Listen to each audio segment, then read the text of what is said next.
Meus amigos, minhas irmãs, do nosso querido Núcleo Espírita Chico Xavier, do qual eu tenho gratíssimas recordações.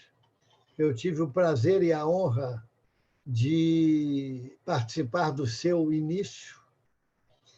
E também agora é uma alegria muito grande ter recebido o convite do presidente, o Ivair, para fazer esse estudo, essas reflexões da última terça-feira do ano. Então, para mim, é uma honra e eu espero que eu traga apontamentos que possam ser úteis a todos nós. Então, nós vamos fazer a prece e, depois da prece, nós vamos iniciar o trabalho. Ok? Senhor Jesus, nós estamos aqui, Senhor, com uma alegria imensa pela oportunidade de falarmos sobre a nossa doutrina espírita, Senhor.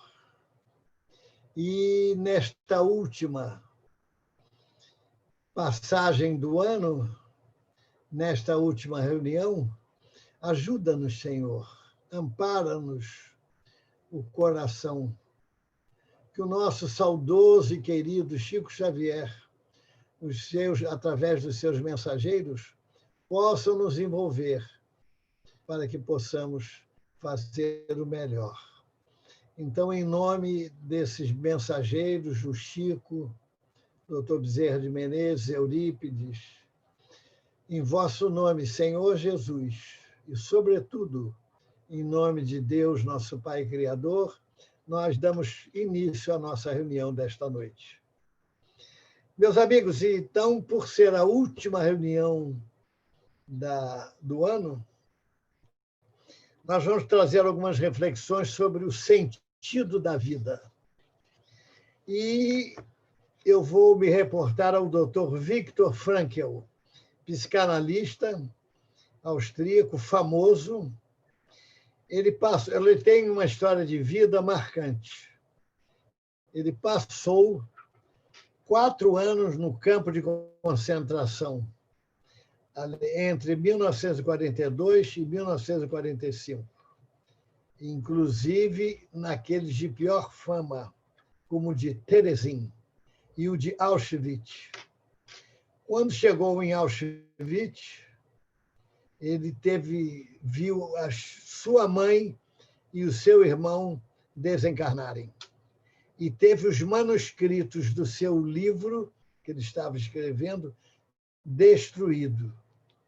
Mais tarde, transferido para outro campo de concentração, ele, durante os anos de cativeiro, vejam que importante e interessante para aplicarmos em todos os momentos da nossa vida. Durante os anos de cativeiro, ele teve a sustentá-lo o seu grande interesse pelo comportamento humano. Então, nós podemos dizer que ele não pensava nele, ele pensava nos outros. E a gente sabe perfeitamente, pelo que dizem os benfeitores espirituais, que os grandes benfeitores da humanidade, aqueles que muito amaram, eles pensavam primeiro nos outros e depois neles próprios. Uma vez, Chico Xavier foi com um amigo de uma pequena mercearia de uma senhora lá em Pedro Leopoldo, que lutava com muita dificuldade, e ele notou, o amigo, que o Chico ele colocava na saca tomates bons e tomates já machucados. Ao final, ele perguntou, mas, Chico, você está colocando tomates machucados aí, por quê? Então, ele disse, não, é para diminuir o prejuízo da Maria, que era a dona da vendinha e que ele conhecia, porque ela luta muito. Certa feita também, perguntaram a ele qual o clima que ele gostava mais. Ele falou do verão, porque o pobre sofre muito no inverno. Então, é isso. São pessoas que sempre pensaram nos outros. E ele concluiu, voltando ao Dr. Frankl, que esse interesse pelos outros é que havia um salvo. E que aqueles companheiros da prisão, olha o importante,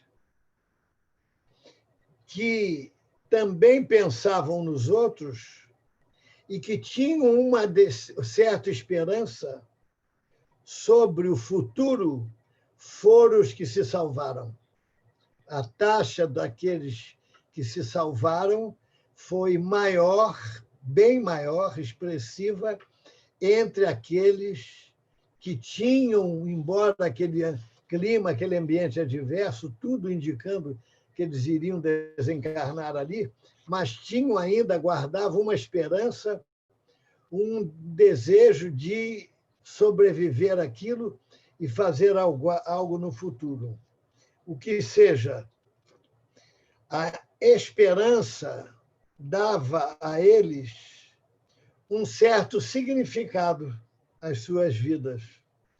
Então, predominavam entre os sobreviventes da selvageria e da fome a que todos os seus irmãos haviam sido submetidos. Ele sobreviveu, o Dr. Frankl sobreviveu não apenas aos maus tratos e à fome, mas ainda de febre tifoide no último campo em que esteve internado. E agora vamos a um outro exemplo marcante, porque a vontade é tudo. A nossa vontade é tudo na vida. Leiam, para confirmar o que eu estou dizendo, o livro Pensamento e Vida de Emmanuel, que ele fala sobre hábitos, sugestão, cooperação, tudo. Um jovem, aos 17 anos, mergulhando, quebrou o pescoço. Ficou paralítico, do pescoço para baixo. Suas palavras: o acidente me quebrou o pescoço, mas não me quebrou. Convidado para uma palestra pelo Dr. Frankl, ele falou sobre o tema, o poder desafiador do espírito humano.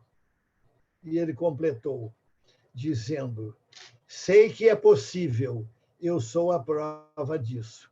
E ele viveu, inclusive, ganhando subsídios financeiros para a sua vida, fazendo palestras. É isso. E nessa crise que nós estamos vivendo, e eu posso dizer, sem medo de errar, que nós estamos vivendo os efeitos de causas que nós fizemos lá atrás. Hoje estamos vivendo as consequências de desastres, guerras, violência coletivas lá atrás, que participamos, ou materialmente, ou através do pensamento. Então, vamos observar 4 inimigos da nossa existência e que nem sempre nós nos damos conta. Primeiro, a rotina. A rotina é a ferrugem das ideias, disse Emmanuel. E eu conheci um caso que ilustra bem esse problema da rotina. Uma senhora, que era funcionária pública, ela fazia tudo igual. Ela se destacava perante aos colegas de trabalho por fazer tudo igual. Ela usava blusa branca e saia azul. A única mudança que ela se permitia era saia branca e blusa azul. Quando foi convidada, ela solteirona, quando falavam com ela, comentavam aquele coisa, ela dizia: não, eu sou disciplinada, eu levo muito a sério a disciplina. E quando foi convidada, no primeiro ano de funcionalismo, na festa do fim do ano de confraternização, ela disse que não iria porque ela estava acostumada a dormir às 10 horas da noite. E ela não se permitia passar desta hora para dormir, nem das 6 horas da manhã, a hora que ela acordava. Ela costumava dizer, brincando, eu durmo com as galinhas e acordo com os galos. E um dia chamaram para ir à praia, uma amiga mais de perto, e ela disse, não, eu não vou à praia, eu só irei à praia quando eu me aposentar. Acontece que ela desencarnou antes de ir à praia, não conheceu o mar. Chico Buarque celebrou a rotina cantando uma canção famosa. Todo dia ela faz sempre tudo igual. Me sacode às 6 horas da manhã, me sorri um sorriso pontual e me beija com a boca de café. Então, a rotina, nós espíritas precisamos vencer a rotina, que muitas vezes nos impede de ir ao centro, de ler um livro até mais tarde, de fazer uma visita num hospital, num doente. Muitas vezes nos impede de fazer um trabalho na caridade, porque somos muito presos e escravos da rotina. O segundo ponto, que é também uma rotina, que atrapalha a nossa vida, é a ansiedade. As criaturas ansiosas são ansiosas por duas questões. Ou elas vivem ansiosas pelo passado, lamentando aquilo que não fizeram. Ah, se eu tivesse comprado uma casa no anil e não comprado em Cascadura. Então, ela comprou em Cascadura e fica se lamentando a vida inteira por não ter comprado no anil. Outro dia eu recebi lá na nossa casa, no atendimento fraterno, uma senhora, e ela entrou dizendo, olha, meu senhor, eu estou na depressão há 15 anos. Eu fiquei impressionado, eu falei, meu Deus do céu, pensei com os meus botões, como se dizia, lá vem um problemão aí. Qual é o seu problema, minha senhora? Eu moro em Jacarepaguá há 15 anos e odeio Jacarepaguá. Meu Deus do céu, falou para mim que amo Jacarepaguá. Então é isso, ela tinha um limão na mão e não conseguia fazer uma limonada. Outro dia, um caso interessante, uma senhora muito ansiosa, ela viu um homem olhando muito para ela era ansiosa e medrosa. Viu o homem olhando muito para ela. Então, ela, meu Deus do céu, aquele homem está me olhando muito. E ela começou a andar e olhando para ele, e ele andou também na direção dela, e ela apressou o braço, e ele apressou o braço, até que ele falou, fulana, disse o nome dela, sou eu, teu marido, porque ela tinha esquecido os óculos em casa. Então, vejam o drama, a dificuldade que a ansiosidade traz. As criaturas ansiosas, que não vivem lamentando o passado, vivem com medo do futuro. Será que eu vou chegar na hora? Será que tem fila? Será que o ônibus está cheio? Ah, será que vai dar certo? Gente, nós precisamos tirar da nossa vida a palavra não. O ansioso, o pessimista, o negacionista, usando um termo muito atual, ele fala muito no não. Não vai dar certo, não sei, não vou fazer. As criaturas ansiosas costumam correr para lugar nenhum e nem sabem, muitas vezes, por que correm. Pegam a pasta e saem. O ansioso reclama, falta só meia hora, meu Deus, não vai dar para chegar a tempo. Já o calmo, o otimista, fala, ainda tenho meia hora, que bom. Vejam que diferença. É mais leve a vida assim, é mais solta. No livro Pão Nosso, no capítulo 27, Emmanuel, falando sobre a ansiedade, ele diz o seguinte, Já viram a ansiedade edificar alguma coisa boa? Via de regra, é por ela que muitos crimes acontecem. Ocorre que ninguém nasceu para andar ansioso. E ele completa: toda ansiedade precede a ação de cair.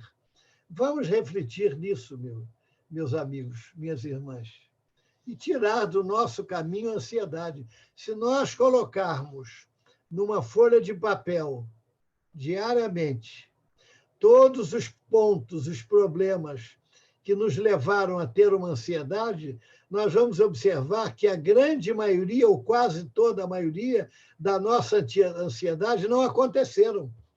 E será uma forma da gente vencer, dominar a ansiedade.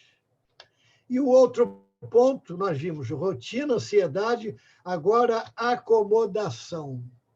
Os acomodados. Os acomodados são em número maior do que os maus. Já repararam isso? A grande maioria das criaturas humanas que estão ao largo do crescimento espiritual não são más. Elas são acomodadas. São em número muito maior. Elas são nem quentes nem frias. São mornas. Há indivíduos que a vida não deixa margem para qualquer censura e também não deixa transparecer o mínimo vestígio de abnegação, de altruísmo. Gente, nada pior para nós do que a ignorância acalentada. A economia espiritual sofre com a ignorância acalentada, porque a ignorância é o fruto da preguiça, é o fruto da acomodação. E a ignorância é o alimento da miséria. O educador Demétrio Nunes Ribeiro, pela psicografia do Chico, no livro Falando a Terra, ele assinalou que a Terra de todos os séculos sofre a flagelação de dois grandes males. Um deles é a miséria. O outro, e o maior, é a ignorância. Vamos falar agora sobre reencarnação. Tem muito companheiro espírita que vive a reencarnação para trás. Ele não usa a reencarnação para o futuro, para crescer espiritualmente. Ele pensa, se aconteceu um desastre, foi pagando culpa do passado. Se aconteceu uma enfermidade, foi dívida do passado. Ele só fala em reencarnação para o passado, mas ele é acomodado na vida, não procura crescer espiritualmente. É tão importante o nosso passo em buscar coisas melhores, uma boa leitura, fazer uma rotina, lermos livros, bons livros, lutar para disseminarmos, para sermos agentes do otimismo, é tão importante que todas as vezes que nós agimos assim, nós estamos conquistando o direito de ter uma reencarnação melhor no futuro. No futuro. As criaturas, vou dar alguns exemplos clássicos.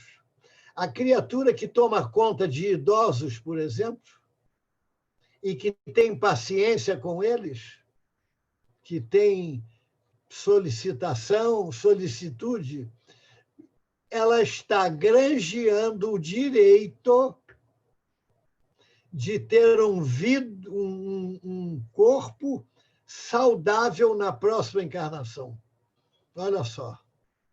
A pessoa que lê, que estuda, que faz um curso, até mesmo uma faculdade, sem precisar, já vamos dizer assim, depois de entrar na idade madura, a pessoa que estuda espiritualismo, espiritismo, coisas nobres, ela está granjeando o direito, e vai conquistar, de ter uma inteligência precoce no futuro.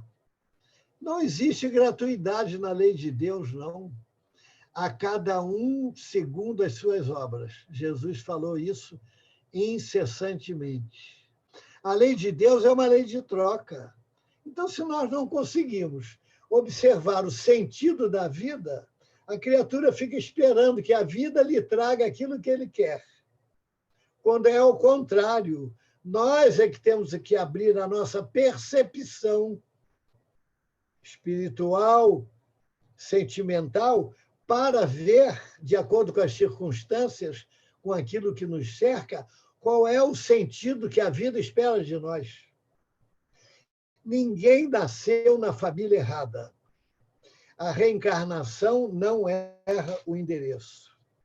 Então, vamos pensar nisso.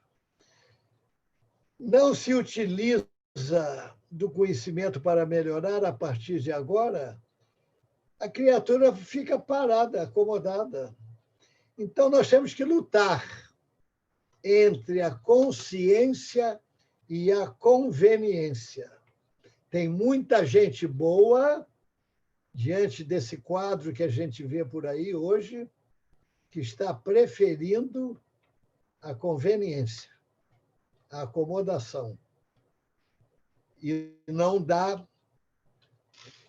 largas à consciência. Vamos ver o que André Luiz fala sobre a questão da consciência e da conveniência, no livro Estude Viva. Ele diz assim: as boas soluções nem sempre são as mais fáceis. E as manifestações corretas nem sempre as mais agradáveis. A trilha do acerto exige muito mais as normas do esforço maior que as saídas circunstanciais ou os atalhos do oportunismo. E ele continua: nos mínimos atos, prestem atenção, negócios, resoluções ou empreendimentos que você faça, busque primeiro a substância post-mortem, ou seja, depois da morte, de que se reveste, porquanto sem ela seu tentame será superficial e sem consequências produtivas para o seu espírito. Se nós fizermos todos os nossos atos, todos os nossos gestos, observando as consequências post-mortem que eles poderão trazer, nós já estaremos vivendo a imortalidade a partir de agora. E quando desencarnarmos, aquele espaço, aquele período de readaptação no mundo espiritual será menos pesado e menos duradouro, porque nós estamos vivendo o espírito a partir de agora. E não precisa se isolar, não. Não precisa, é um ledo engano das crenças religiosas tradicionais, que a pessoa, para não ter pecado, não tinha que se ombrear com o pecador. Isso é uma coisa que vem do tempo dos fariseus, que a pessoa, para conquistar virtude, tinha que se isolar do mundo. Não. Isso é coisa do passado. Ao contrário, nós vamos conquistar virtudes vivendo com os contrários, vivendo com as pessoas e entendendo que ninguém muda ninguém. Ninguém está aqui para ser juiz em causa própria. Ninguém muda ninguém e, por consequência, a criatura só faz aquilo que pode. Então, a gente não pode exigir da criatura que faça o que ela não tem para fazer. E o último lance desses 3 perigosos vírus, vamos dizer assim, do tédio, do desânimo, da acomodação e da ansiedade, é o tédio. O tédio só se verifica em nossas ações e objetivos quando falta alimento espiritual nos hábitos. E ainda é André Luiz que recomenda, olha que remédio, que está ao alcance de todos nós: meditação elevada, culto à prece, leitura superior e conversação edificante constitui adubo precioso nas raízes da vida. É uma forma, sem que a gente nos dê conta, de nós mudarmos. Mudarmos para melhor. Gente, é o esforço que a gente deve fazer para sair dessa encarnação melhores do que entramos. Tem que ser assim. Olha o que Emmanuel fala, importante. Virtude se define como sendo a grande soma das nossas pequeninas crise, aliás, perdão, falando sobre a crise. A virtude é mais na frente. No livro Mãos Unidas, crise se define como sendo a grande soma das nossas pequeninas omissões na prática do bem, gerando, por isso, a condensação do mal. E eu me valho de Antônio Vieira, que eu admiro muito, quando ele disse: se estreita conta a lei nos pedirá pelo que fizemos, muito mais estreita conta nos pedirá do que deixamos de fazer, quando poderíamos fazer. E Jesus assinalou 5 omissões em Mateus, está em Mateus, no capítulo 25, item 42. Olha o que Jesus falou. Tive fome e não me deste de comer. Tive sede e não me deste de beber. Não me acolhestes, não me vestistes, e enfermo e na prisão não me visitastes. É o pecado da omissão. E a omissão é um pecado que se faz não fazendo. E é o pecado que com mais facilidade a gente comete. E com mais dificuldade se conhece. E por isso raramente se emenda. É o problema do que é que tem. Todo mundo faz igual. As criaturas fazem, jogam lixo fora do lugar, as criaturas avançam o sinal. Um rapaz estava na ilha de Manhattan, era altas horas da noite, um brasileiro. Estava ele, uma senhora e uma pequena, uma menina de mãos dadas com a senhora. O sinal estava fechado. Ele viu que não vinha carro nenhum, entrou para atravessar. A senhora chamou a atenção dele. Ele disse: não vem carro nenhum. Ela falou: não estou preocupada com isso. Eu estou preocupada com o mau exemplo que você está nos dando, que você está dando a essa menina. O Chico Xavier perguntaram a ele sobre a educação da criança, como deve ser.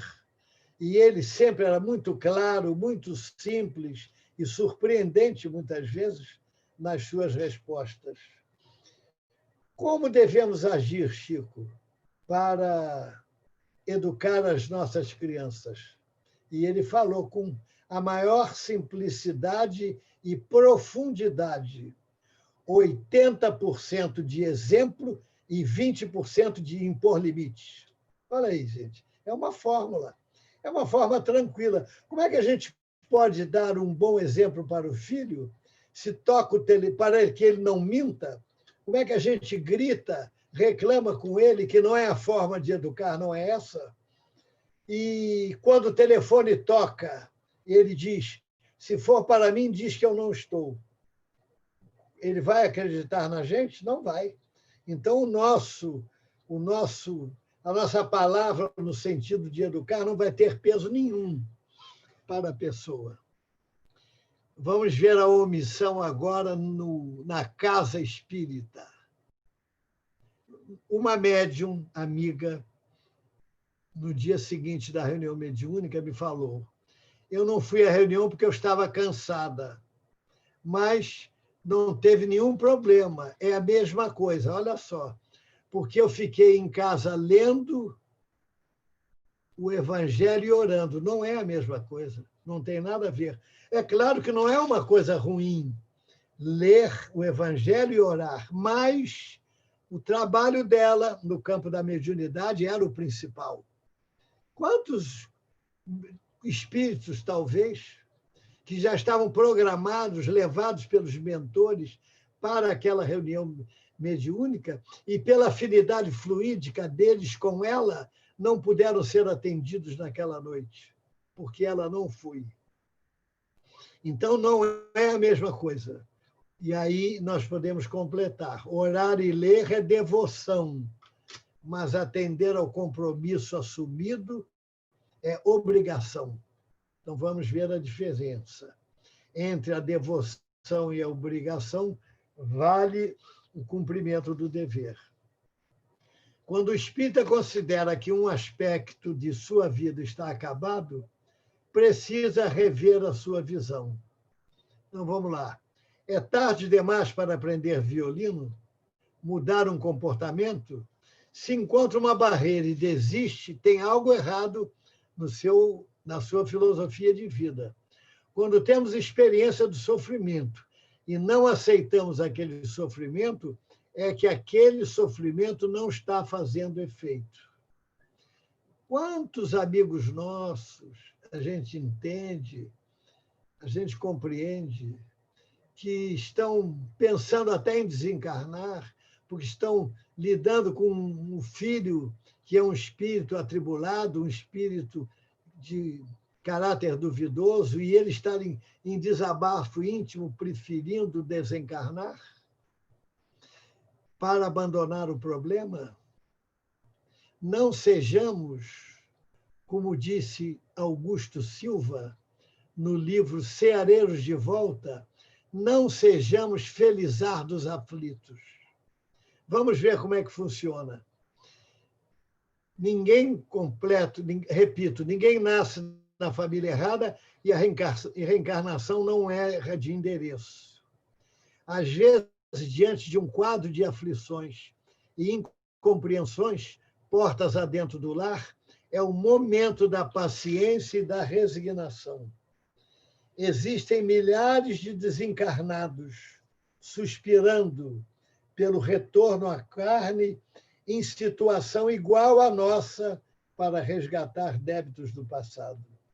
Às vezes, nos desesperamos pelo corpo enfermo e mutilado, aguardando sofregamente a desencarnação, esquecidos de que filas intermináveis de pedintes desencarnados disputam um corpo igual ao nosso, que possam alcançar a própria regeneração ardentemente esperada. Certa noite eu estava em Uberaba, num sábado, há muitos anos atrás, muitos, e o Chico ficou falando a noite toda no planeta Chupão. Olha, gente, o planeta Chupão vem aí.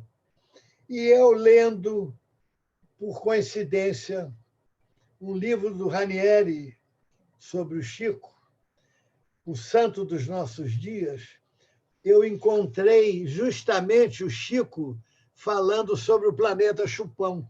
Olha o que ele disse. O planeta Chupão vem aí, muito maior e mais pesado que a Terra, de vida primitiva para onde irão os espíritos que ainda não possuem o sentimento de fraternidade. Palavras de Chico Xavier. As criaturas que tiverem vibrações pesadas, produzidas pela maldade, serão chupadas, ele colocou entre aspas, ou atraídas quando ele passar por nós. E ele completou: haverá muita perturbação na Terra, terremotos produzidos pela presença desse planeta. Ele já está no céu e em breve a ciência irá descobri-lo. É o planeta Quiron. E a ciência já descobriu um planeta próximo da Terra. E Geraldo Lemos Neto, amigo do Chico, que conviveu com ele na casa dele durante mais de 20 anos, o Chico contou para ele que uma noite, lá em Sacramento, na casa de Eigorina Cunha, que era sobrinha de Eurípides, e o Chico estava dormindo lá, ele, no amanhecer, no café da manhã, perguntou a Eigorina se ela tinha escutado à noite o choro dos espíritos. E ela disse que não. Então ele contou. A madrugada toda escutei o choro. Estavam levando legiões de espíritos para a lua, para o lado escuro da lua, que a lua, segundo palavras do Chico, é uma estação de passagem. Eles estavam sendo degradados do nosso planeta porque iriam para o planeta Quiron. Então, meus amigos, vamos refletir, aproveitar este ano que nós estamos aqui, e todo mundo é comum fazer um inventário, ver aquilo que não fez esse ano e providenciar a fazer, trocar um carro, muitas vezes, comprar uma casa maior, enfim, fazer um curso. Então, é comum as pessoas fazerem um inventário do que se fez, do que não se fez e deveria se fazer, e fazem projetos, planos para o futuro. Então, vamos ver, encerrando essas pequenas e mal alinhavadas ideias, se nós estamos fazendo um retrospecto da nossa vida até hoje, se nós estamos sendo escravos da rotina, escravos da acomodação, presos à ansiedade ou escravizados ao tédio. Então, André Luiz, no livro Ideal, Opinião Espírita, no capítulo 1, ele tem uma página intitulada Examinemo-nos a nós mesmos. Então, olha o que ele diz. O dever do espírita cristão é tornar-se progressivamente melhor. Útil, assim, verificar de quando em quando, com rigoroso exame pessoal, a nossa verdadeira situação íntima. E essa agora é para a gente perder o sono, viu? Ou ficar meditando. Espírita que não progride, palavras de André Luiz, durante 3 anos sucessivos, permanece estacionário. Eu vou repetir. Espírita que não progride durante 3 anos sucessivos, permanece estacionário. Testa a paciência própria. Estás mais calmo, afável e compreensível? Inquire as tuas relações na experiência doméstica. Conquistaste mais alto clima de paz dentro de casa? Investiga as atividades que te competem no templo doutrinário. Colaboras com mais euforia na seara do Senhor? Observa-te nas manifestações perante os amigos. Trazes o evangelho mais vivo nas atitudes? Reflete em tua capacidade de sacrifício. Notas em ti mesmo mais ampla disposição de servir voluntariamente? Pesquisa o próprio desapego. Andas um pouco mais livre do anseio de influência e de posses terrestres? Usas mais intensamente os pronomes nós, nosso e nossa, e menos os determinativos eu, meu e minha? Teus instantes de tristeza ou de cólera surda, às vezes tão conhecidos somente por ti, estão presentemente mais raros? Diminuíram-te os pequenos remorsos ocultos no recesso da alma? Dissipaste antigos desafetos e aversões? Superaste os lapsos crônicos de desatenção e negligência?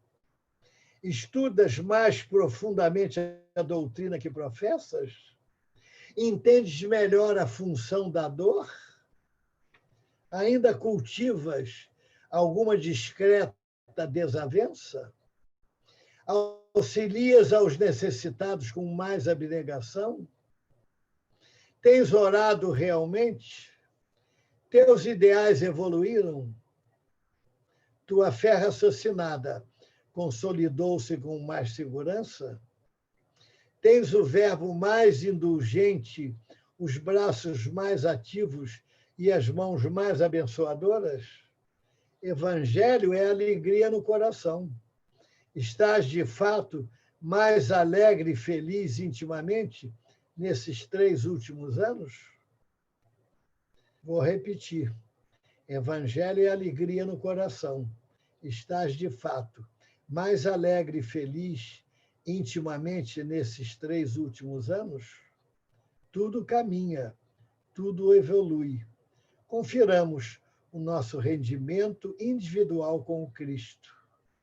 Só pesa a existência hoje, espontaneamente, em regime de paz, para que te não vejas na obrigação de sopesá-la amanhã sob o impacto da dor.